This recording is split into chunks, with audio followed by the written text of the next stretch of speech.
Hi, I'm Juan Martinez, and this is Hard Work, More Money. Ask for money and get advice. Ask for advice, get money twice. I'm from the dirty, but that Chico nice. Y'all call it a moment, I call it life. So we're now at the end of June, okay? So we have a full 6 months that has passed us now. My question to all of you is this: are you happy with what you have accomplished for this year? No. Okay, good? No, Danilo says no, Frank says no. So there's room for improvement. Yes. Okay, take the total amount of closings that you have had for this year, year to date, multiply it by 2, and that is what you are on track to close for this year. It's pretty simple. Okay, so do you know how many closings have you had this year so far, year to date? That's a big question. So let me ask you, so if you multiply it by 2 for what you've already closed, you know what you're going to close this year, are you excited? Yes. Does it get you excited? Yes. Are you getting depressed? Okay. There's no crying in baseball. So are you on track for what you have set, you know, what your business plan was at the beginning of the year? Are you on track to do those numbers? Yes. Okay, good. I hope some of you are. I wish all of you were. Are you behind on your numbers? Yes. Okay, so some of you, or maybe a bigger portion, are behind. Are you really behind on your numbers? One thing is being behind. You know, I want to do 40 deals. I'm on track to do 28, 30, or 32. Or my goal was to do 40 deals, but, you know, I'm really behind. I'm only on track to do maybe 18 or 20. So are any of you really behind right now? Yes. JP, thank you for your honesty. Okay.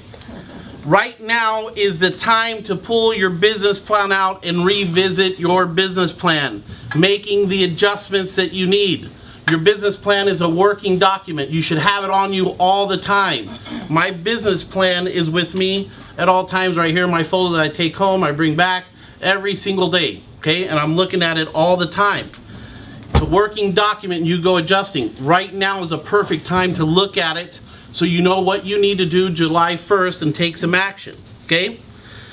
If you want to get back on track, all you have to do is get back to work. Like Dennis said, keeping busy. It is as simple as that, going back to work.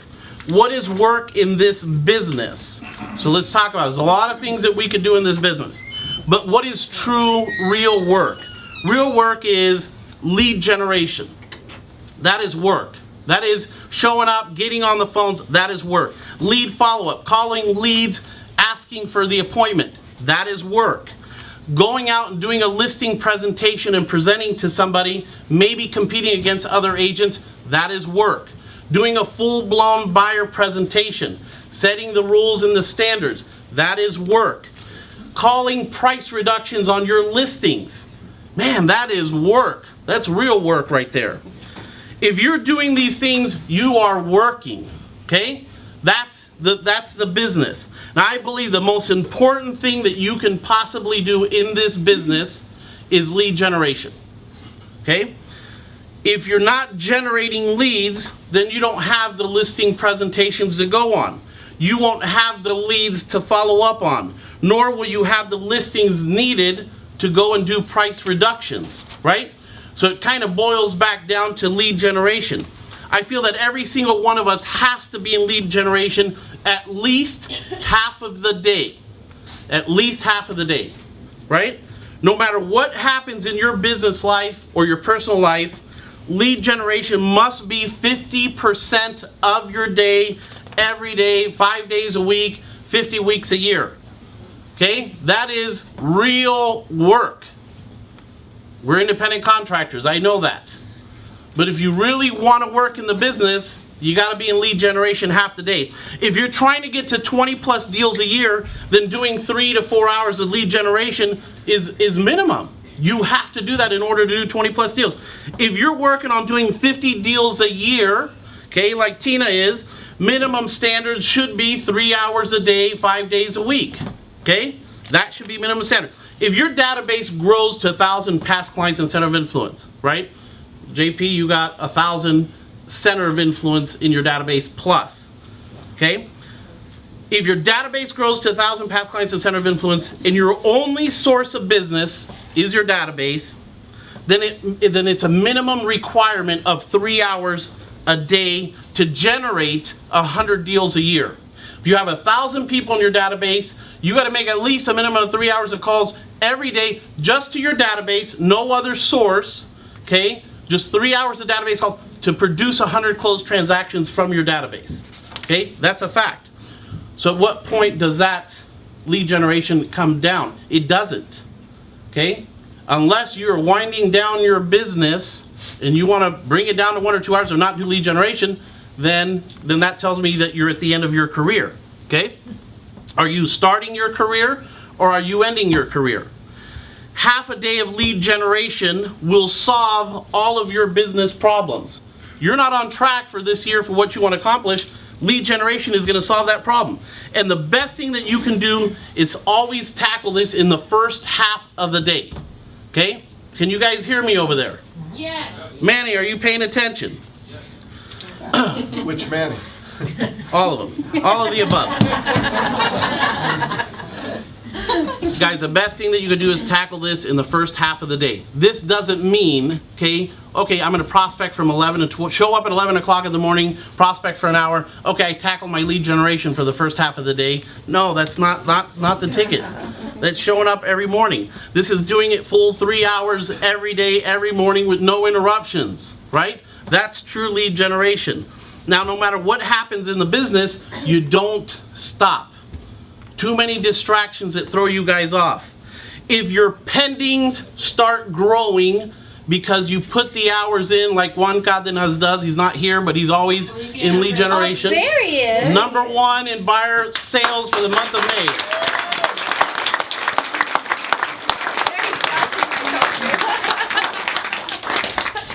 I've seen it happen to Juan. He's gotten up to 12, 14 pendings, and then all he's doing is servicing, right? If your pendings start growing, don't stop on the lead generation. It takes too much effort to get going than to stop and then 2 or 3 months later get back into the business of lead generation. That stop and go kills us, okay?